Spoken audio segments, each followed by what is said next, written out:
So Dr. Osnat Mokryn is a tenure senior lecturer in the Department of Information System at the University of Haifa and a visiting scholar at the Harvard School of Engineering and Applied Science. She heads the Content and Social Network Group, SCAN Lab.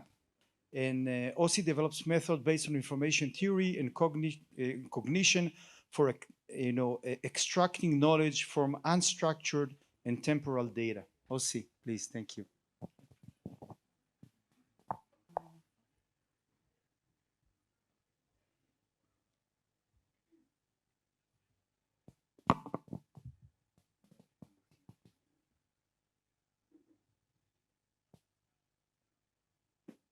So hi everybody, I'm Osnat Mokryn, and I'm going to talk about decoding hidden knowledge, which is something that I will explain in a second. But before that, I will talk about what we do in my lab. So we have cognition. We are in the section of cognition and network science. And if there are students here who are interested, you can come and talk with me after the talk.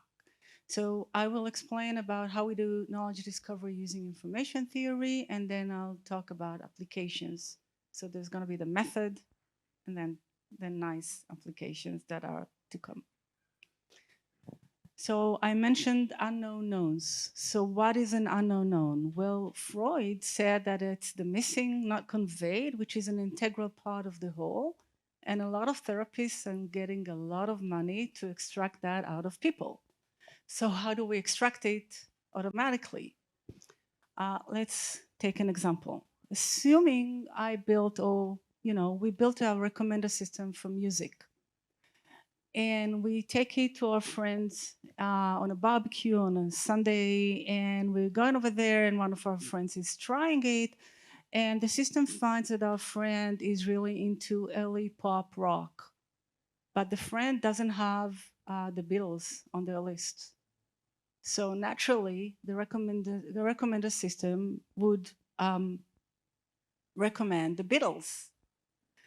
The friend is looking at you really so hurt and asks you, how can your recommender system not recognize that I'm a Rolling Stone person? Why would it recommend the Beatles to me? So what was the mistake of the recommender system? Do you have an idea? Well, the Beatles are very, very popular, right? If somebody who really is into early pop rock doesn't have the Beatles, it's because they don't like it, not because they never heard about it. And we can use it. So the way we use it is given a collection of entities, we actually collect them, we learn from them, and then if something is really popular and some entities don't have it or underuse it, this is latent information. These are the unknown knowns that we can attribute to them. And that's in the heart of the method, which we call latent personal analysis. And what we do is we use the population to represent and find information about its members. So entities in the space are represented by how they differ from the population, which is either things that are very rare at the population are overused by the items, by the entities, or features that are very prevalent at the population but are underused or missing from the entities. Okay. And we create two measures. We create a measure of how similar they are to the population. And we create a measure of dimension reduction of them, which is the signature, which consists of the elements that differentiate them, how they use these features compared to the population. And I know it doesn't make sense, so I'll give you an example from a very known book, Robinson Crusoe. And Robinson Crusoe, so our elements are the words, the terms that are used in the book, and each chapter would be an entity. So down here, you can see the terms, and you see that Friday, the guy that he meets on the island, is really popular in the book, and there are other like ship and one and world and God. It's a spiritual journey supposed to be. But then at chapter 16, when he meets Friday, Friday is really, he talks all about this is Friday, but he talks less on the captain and his mind and his conditions and the days that are passing, which usually he does. And at the last chapter, he laughs a lot.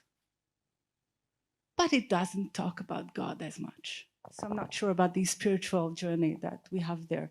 So we have latent information, which is stuff that exists there, but in this chapter is not used. And this can tell us stuff about what is going on in the chapter itself. And we can use that to learn about people. Now, I'm not going to get about how we create the differences, and this is all in the paper, but what it gives us is increased distance from missing or underused popular terms, and decreased distance for the large tail of very unpopular information. Okay, and I went over there. So let's go to social media. And what we were interested in is to find sock puppet accounts. Sock puppet accounts are accounts that the same author is authoring, but is using with different personas, as if there are different users. So our assumption is that people have a style, and the style are the features, the terms that differentiate them, how they use them from the population. So we assumed that once we find these features that people are either underused or overused, we can actually represent the personas by them. We also showed that it's different from just sampling the population. And it's a signature, it's an attribute of the individual. And if we have a signature that is an attribute of the individual, and now we represent the individual by it, and we find the average distance between all users. Now, up until now, unlike AI, all I did was doing logarithms and adding and subtracting. So if we did here 4,000, if we have 4,000 users, which is quite a lot to handle, and we compare all of them to all of them, we did it overnight. And we were able to find users who were, this is actually a tailored example in which we took some of the users and half their information and saw if we identify them versus not identify mistakes. And when we went to the real users themselves, and we took as a threshold of similarity average -3 standard deviations, we found 1,500 accounts that we suspected. We found twin accounts there that had very similar signatures. And when we sampled them, we saw that sometimes they don't even try to hide that it's the same person. And we really analyzed all of them and saw that with high probability they were the same author. Okay. So this was something that was really easy to do. And then, if you remember, I also said that there is a distance, and the distance is a measure of your personal style. So then we asked ourselves, does ChatGPT has a style? Maybe it doesn't have a style. Maybe if we generate text by ChatGPT, it will be very similar to the population. But it was a mistake. ChatGPT has a style, and let's try to understand if we can identify it. And here are what we did is we took fan fiction, which are stories that people who are not the authors of, in this case, Lord of the Rings, they wrote. So there are fans and they're writing fiction in the spirit of Lord of the Rings. So we took a couple of thousands or like 5,000 of them, and we found the most frequent terms they're using. And then we prompted ChatGPT and asked it to create fan fiction stories in the spirit of Lord of the Rings. And we created the most frequent terms. And you have it here, and it seems pretty similar. But can you identify? Would someone guess which is the real people and which belongs to ChatGPT stories? I'm going on the, sorry? GPT on the left. Why would you say that? Yes. Yeah, nice. So people were using I and was a lot. ChatGPT was not using I.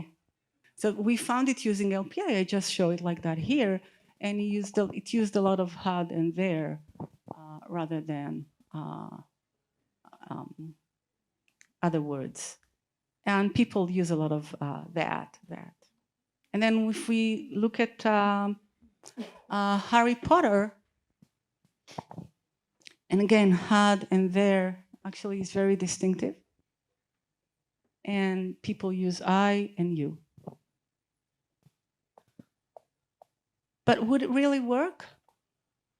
I can prompt ChatGPT and ask it to use stories with I. Whatever I will tell you now that I found about ChatGPT, I can use tomorrow to prompt ChatGPT and create a different persona that will imitate whatever persona I want to imitate.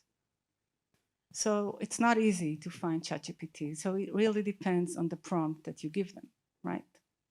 We also asked ChatGPT to create reviews for Silence of the Lambs and some other films or movies. We didn't say either film or movie. I really wanted I wanted to find out whether it was using a film or movie, because we know that people either use film or movie. And that's actually a trait that we found. Okay? So we asked ChatGPT, and ChatGPT was writing amazing reviews, which were very comprehensive. People would never write something that comprehensive, by the way. And it used only film. And again, only film and film and film. So what we did is we asked it to write a review about a movie, and then we named the movie. It still was using more the term film, but then it would use a little bit the term movie within it. So we asked why, and it says, well, film is more artistic. Film is nicer. Okay. So I'm not going to go into all the rest that I wanted to. I'm just entity is represented by its difference from population, which you can talk about as surprisability. ChatGPT has an identifiable style depending on the prompt. And thank you very much.